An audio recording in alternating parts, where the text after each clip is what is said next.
And some of these things and more we will discuss in this session, and we have an excellent set of panelists. I'm not going to read out their bios lest they accuse me of reading out, and I'm not going to say that what Mr. Sinha said in the morning yesterday.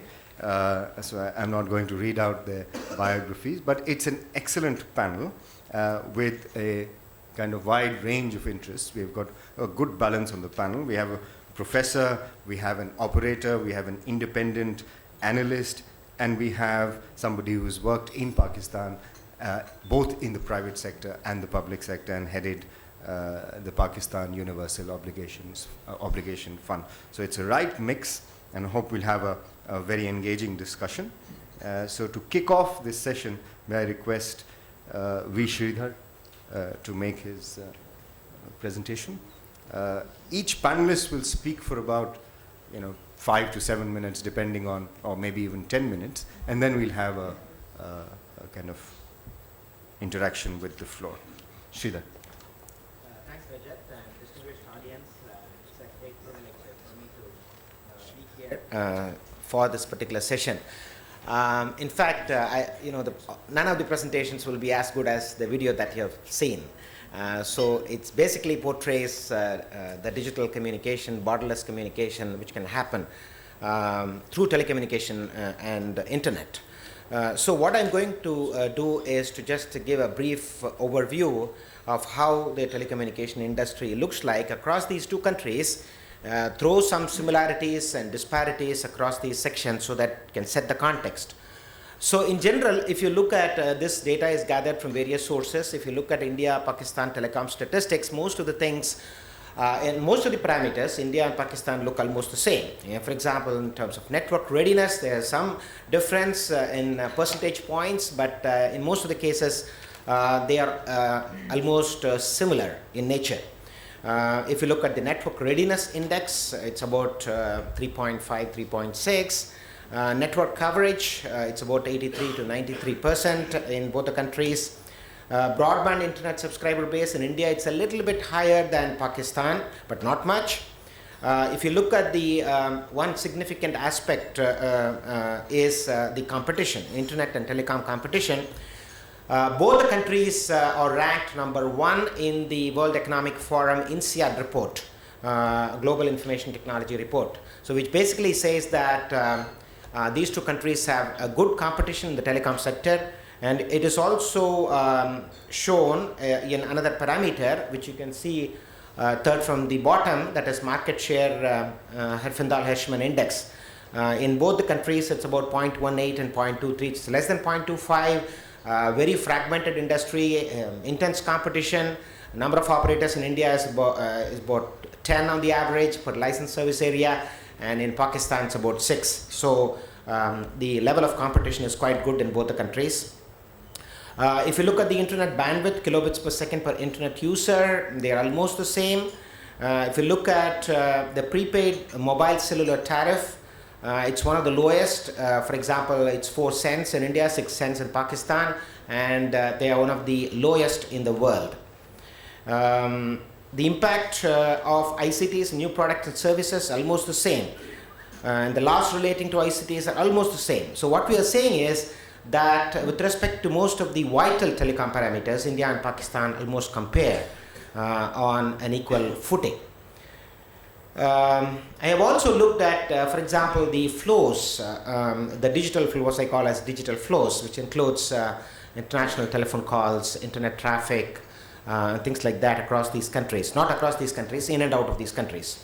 So if you look at the international phone calls per capita, India is in fact a little bit lower than Pakistan. The international phone calls minutes per capita, outbound and inbound, are a little bit lesser in India.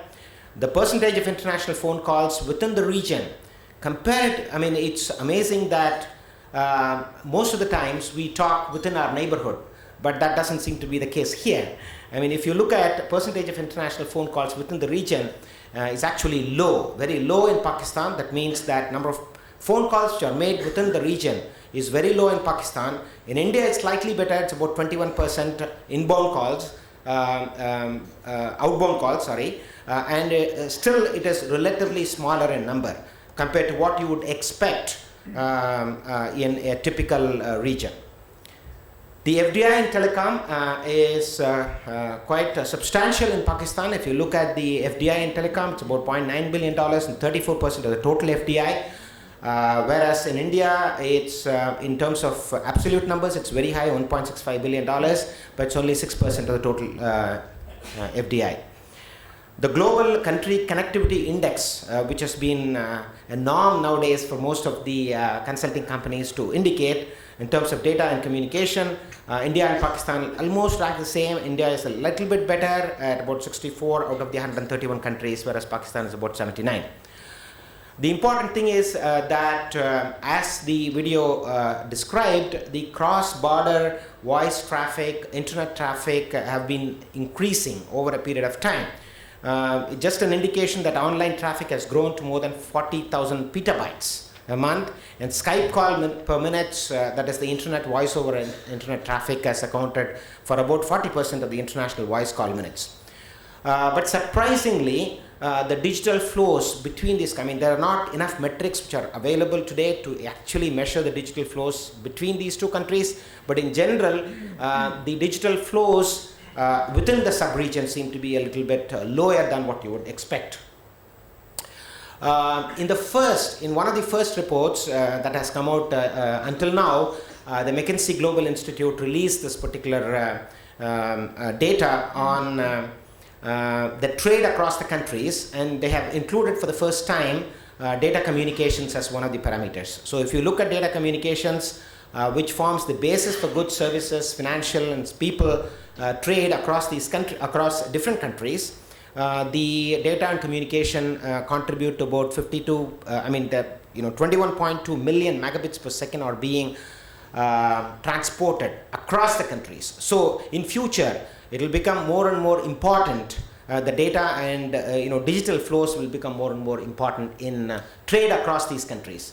Still, there are not very robust metrics which are available, but in future, it is expected that this will contribute quite a bit. This particular diagram gives you an overview of how the data communications flows across the regions.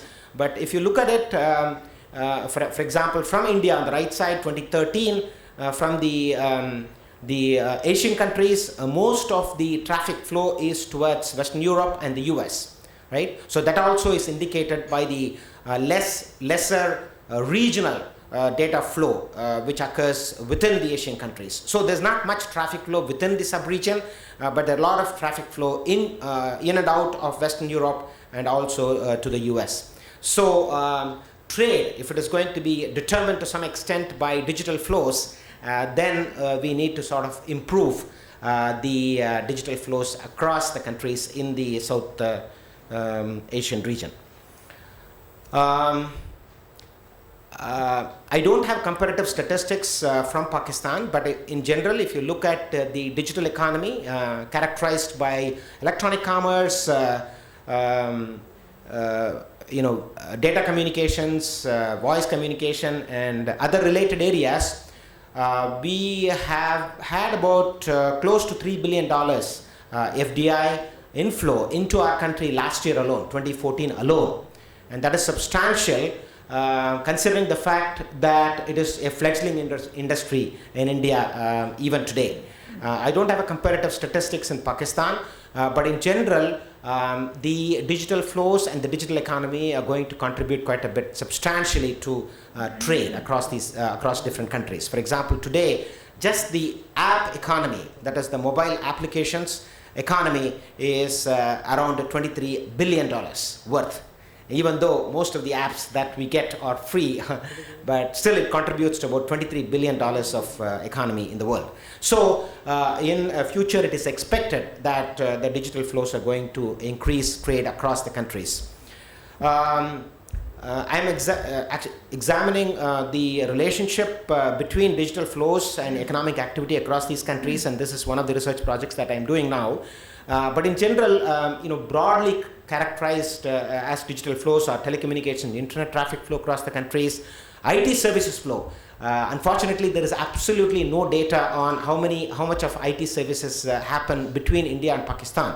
Of course, India's IT services industry is close to about $100 billion, but none of these services are happening within the sub-region. It's mostly services to the US and to Europe and also Far East.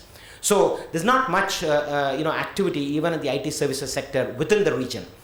So there is an opportunity, and hopefully that with the developments in digital communication technologies, the trade across the countries, not only between India and Pakistan, but also to other countries, will improve. Government policies, as Rajat mentioned, can definitely improve the communication across borders, especially digital communications. There are some things that I have highlighted here: decrease in terminal charge for international incoming calls, deregulation of voice over internet protocol, government investment in internet exchanges. As we all know, there are a lot of optic fiber cables are being laid from India around Pakistan, touching Karachi in most of the places, towards Middle East and then Western Europe. So there's a link, a couple of links called Southeast Asia, Middle East, Western Europe corridor is being laid out. So there is a potential for the countries in the region to contribute to the data exchange across the world. Tax incentives for the ICT sector, special economic zones for IT export can definitely improve IT services flow. Increase in FDI cap, startup incubation fund. We have not seen much activity in terms of FDI either going from India to Pakistan or Pakistan to India, especially in the digital economy, in the telecom sector or the internet sector. So these are some things that will enhance trade across these countries. So with this, I will stop and then we'll take it over. Thank you, Sridhar.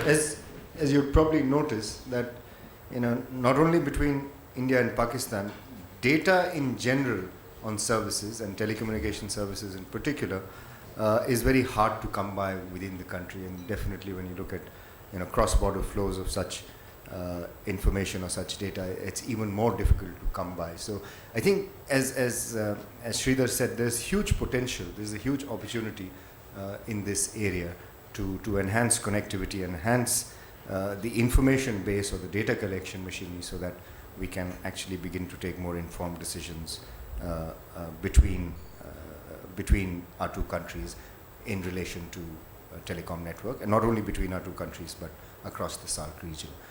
Our next speaker is Rajan Matthews, who heads an industry association called the Cellular Operator Association of India. Rajan. Thank you, Rajat, and for the privilege again of addressing this august audience, fellow participants and members on the dais.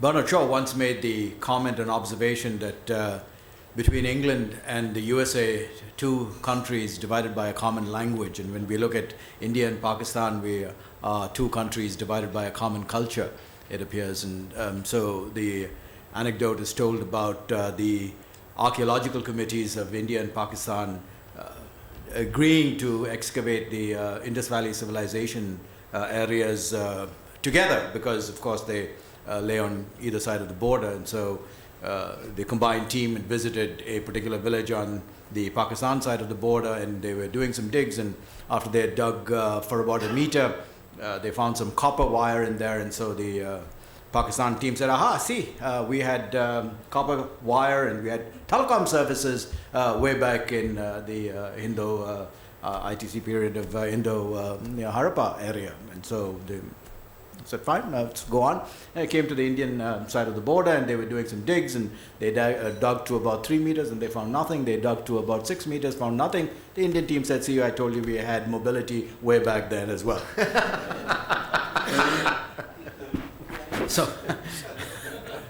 So spectrum has been a common issue, right, between our areas in telecommunications and communications, and I think the media event showed that up well. But I think the point that we are talking about is that in both of our sides of the border, mobility is going to be the call of the day, because landline infrastructure is simply not a viable option in terms of the terrain, in terms of the cost, and in terms of where we're going. And so I think on both sides of the equation, we see an increasing decrease in the amount of landline telephony that's available. Does not mean that fiber optics and undersea cable is not progressing. I think going forward, the past becomes the future in a sense, as was remarked, because landline infrastructure is becoming increasingly important as we talk about the vast amounts of data that constitute what is now driving even our mobility networks.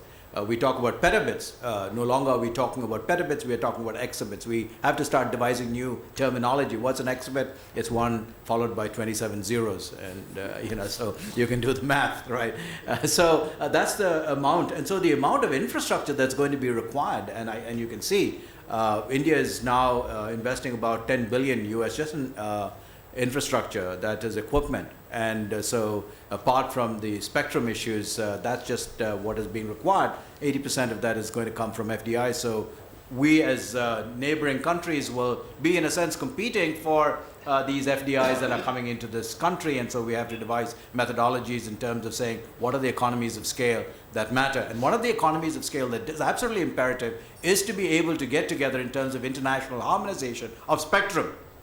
Because if we don't internationally harmonize our spectrum, the economies of scale in terms of equipment and handsets is simply not there. If you look at how GSM has progressed in our countries, in our two countries, the adoption of GSM is one of the criteria which allowed for such a wide percolation of the economies of scale that equipment costs came down dramatically, handset prices came down dramatically. That allowed for the penetration in both of our countries. So I think this is going to be important. Now, given that spectrum becomes a critical component of the equation, we find that, of course, it appears on the surface at least that Pakistan has done a better job in terms of pricing and availability of spectrum than we seem to have done here in India. And we still are struggling with the quantum and the pricing of spectrum, in spite of the fact that the government believes that this is the backbone on which all of the progress and development of this country is riding, as enunciated by the Prime Minister.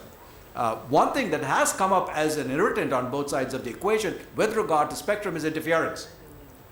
With the inauguration of 3G on the Indian side way back in 2010, when we started rolling out our networks, we found that all or most of the spectrum that was allocated to several of our operators was unusable, because if you look at the Gujarat-Rajasthan borders, Uttarakhand borders, the interference from the Pakistan side is just about made this spectrum unusable.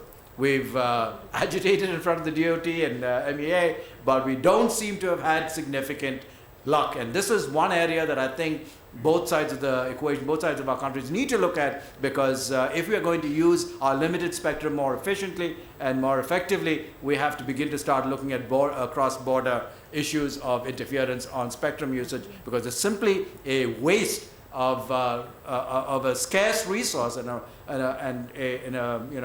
a good resource at that, and an expensive resource when we go so much to waste. So that is one thing that we need to look at. Of course, one of the big things that keeps coming up again and again is security. And I think we have to address security. And again, there are some commonalities that we can put our minds together. One of the things that the Indian government has talked about in international forums and domestic forums is the whole new notion of security around our hardware and software that comes into the country. And so therefore we go out into these forums and say, well, we've got to set up labs and we've got to test in country, and if it is tested in, unless it's tested in country and passes tests, it won't work. And so we begin to start demanding, source code being deposited, and this causes a lot of roiling of relationships, both at the international level and at the domestic level. So we need to really look at what is our approach in terms of ensuring that the security of our networks is appropriate when we look at the hardware and the software components. And we in India all of a sudden believe that we can address security issues by adopting the, let's make in India, make in India is a good thing, but, imagining that security is going to be addressed by the fact that a box or a bit of software is made in India is hardly, going to be the key, if you will, to addressing security issues. Because once you're connected into a network, all bets are off, and as you see what has happened in terms of the Sony episode and in terms of, the Estonia episode, once you're into a networked environment, security takes on a whole new dimension. So we really need to address what are the issues of commonality in terms of security.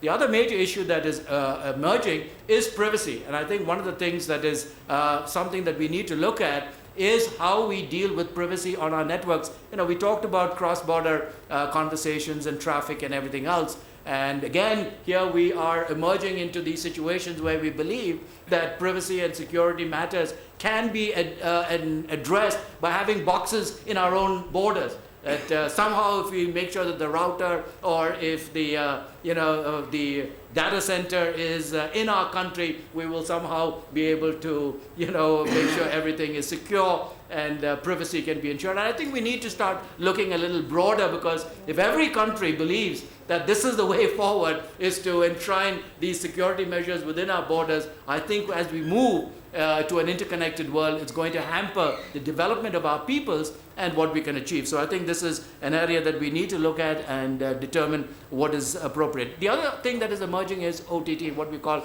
over-the-top players. And this is, the Facebooks and the Googles, where the whole development of this ecosystem is putting the traditional understandings of networks and connectivity and security and everything else up for grabs. And so we really need to look at this new medium of intermediation. Of course, we'll make the usual noises, but I think we need to get more enlightened in terms of how we address this, because matters of e-commerce, for example, one of the things that we are struggling with here in India, for example, is e-commerce and the place of origin and where we will tax an event. As you just saw, ordering, sweetmeats from one part of the border to be delivered on the other is going to happen. Yeah, and these types of transactions that are now e-commerce driven are increasingly going to be issues, and so there's going to be issues of cross-border taxation, issues of transfer pricing. All of these things are going to have to be looked at very closely and in conjunction. And finally, let me just close with saying is that we as countries must look at standards and IPR, because I think this is the value that we bring. Increasingly, we are, as one person opined, says we are at the IT coolie level. Do a lot of the carrying and the lifting and the great value of this IT that we pride ourselves in being part and parcel of developing are going away. If you think this is a pipe dream, look at Apple's recent declaration of what happened in terms of their profits. All right, and again, this whole issue of think of manufacturing in India or Pakistan is going to solve the problem. This is the issue. For every dollar of an item that is manufactured in Pakistan or India, only 15 rupees or 15% remains. 85% goes to the holder of the IP rights. That's IT, that's telephony, that's the networks. So we have got to focus on development of IPR and the strengthening of IPR rights and the integration of IPR through standards. And unfortunately, India and Pakistan don't seem to be too connected in global forums of ITU and 3GPP and IEEE and all of these areas. You go to one of these forums, the ITU forum, which is a global forum, you'll see 100 guys turn up from China, all of them there. Another 150 guys turn up from America and Europe. How many from India? You're lucky if you find 5. And even the 5 turn up, we all talk in different languages, because somebody's from the government, somebody's from private. So I think this whole notion of IPR needs to be looked at. We need to be joined together in terms of developing IPR. We need to start playing in the forums of the ITU and the global forums together. We need to start looking at standards and getting our IPR embedded in the standards. And I think these are areas that we need to look at going forward. Thank you. Thank you, Rajan. I assure you that each of the points that Rajan has raised will take us a whole, the political economy of spectrum, IPR, standards, as well as security. These will probably an independent topic in their own right, but we'll come back. I mean, these are important issues both within each of our countries as well as in terms of cross-border. So I'm not going to talk about them now, but we can take it up in the floor discussion. May I now request our guest, Parvez Iftikhar Sahab, to make his presentation. Well, I don't have a presentation, but I'm going to speak a little bit, just like Matthews. First of all, thank you very much, ICRIER, for inviting me to this very useful conference. two clarifications to the earlier presentations. The first one, Professor Saab, the number of broadband subscribers in Pakistan is not 0.5 million, now it's 5 million. Actually, it's more than 5 million. I don't blame you because this number has risen recently. Last year, 0.5%. no, 0.5%. yes, but the total absolute number was also something like that. Yeah. It is now crossed 5 million because of the spectrum auction last year, middle of last year when 3G, 4G services were launched. And even at that time, it was about 2 million. And about the spectrum interference issue, I know from the chairman PTA, who's the regulator, who was actually to come, but he couldn't make it, that there has been dialogue and there are studies going on in this to sort this out. So hopefully we'll not have this problem anymore. I also noticed that this is the first of the 3 annual conferences with a session dedicated to telecoms. Thank you very much from the telecom community. Rightly so, because firstly, no business is possible these days without telecoms.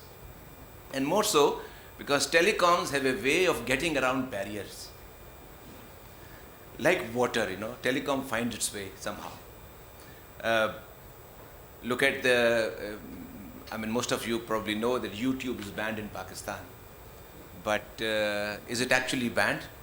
Everybody who wants to see YouTube sees YouTube.